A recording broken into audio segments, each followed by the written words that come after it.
The day I closed the biggest deal of my career should have been the proudest of my life. Months of sleepless nights, endless calls, and failed pitches had finally paid off. I was just 29, working as a sales executive in one of the city's top real estate firms. The deal I landed was worth over $20 million, the kind of contract our company hadn't seen in a decade. The CEO, Richard Hale, shook my hand with that trademark politician smile, and the office broke into applause. "Ethan, this changes everything," he said, clapping my shoulder. For once, I believed him. The contract meant a massive commission bonus, enough to finally pay off my student loans and help my parents retire early. For days, everyone congratulated me. I felt like I had finally earned the respect I'd worked so hard for. But everything changed a week later when I was called into Richard's office. His assistant wouldn't meet my eyes when she led me in, and the atmosphere felt wrong. Richard sat behind his massive oak desk, the city skyline behind him, his smile nowhere in sight. "Sit down, Ethan," he said coldly. I did. "I've reviewed the numbers," he began, "and it seems there's a problem." I frowned. "A problem?" "Yes," he said, sliding a folder toward me. "You owe the company money." I blinked, thinking I'd misheard. "I'm sorry, what?" He leaned back, folding his hands. "That deal you closed? It went through one of our secondary clients, my private investment branch. You used internal resources for your personal commission. Technically, that's a conflict of interest." My chest tightened. "That's not true," I said. "Every file went through our official channels. Accounting approved it." He smiled faintly, the kind of smile that never reached his eyes. "Paper trails can be adjusted." I stared at him, realizing what was happening. He was trying to take my deal, my months of work, and claim it as his own. "You're saying I owe you money for doing my job?" I asked, my voice shaking between disbelief and anger. "I'm saying," he replied smoothly, "that you owe this company 70% of your commission, or we can take legal action for breach of contract." The room seemed to spin. I'd read my contract front to back. There was no such clause.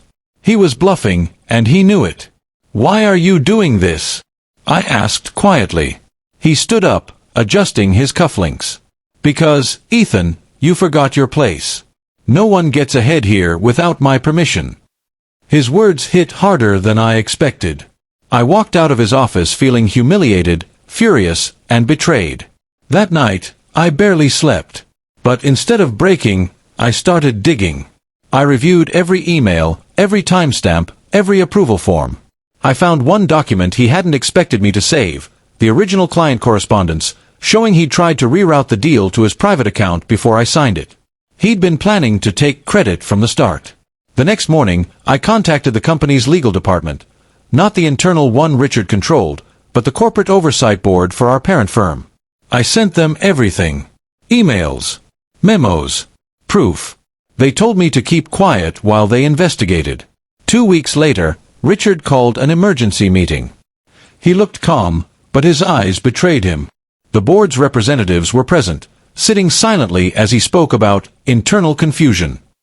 Then one of them stood up and handed him a letter. His face went pale. He was being suspended, effective immediately, pending investigation for fraud and corporate misconduct.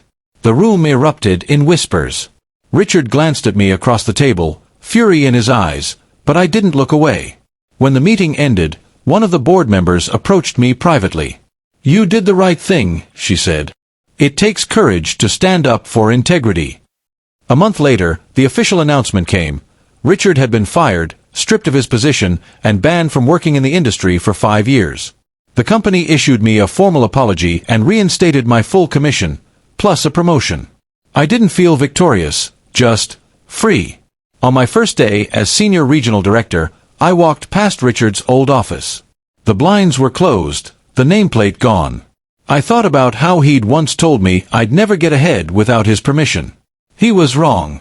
Success isn't about power, it's about principles. Later, as I stood by the window overlooking the city, I realized something Grandma used to say had never left me. When someone tries to take your light, don't fight in the dark, just shine brighter. That deal had changed everything, but not in the way I expected. It didn't just prove my worth. It revealed who people truly were when they thought no one was watching.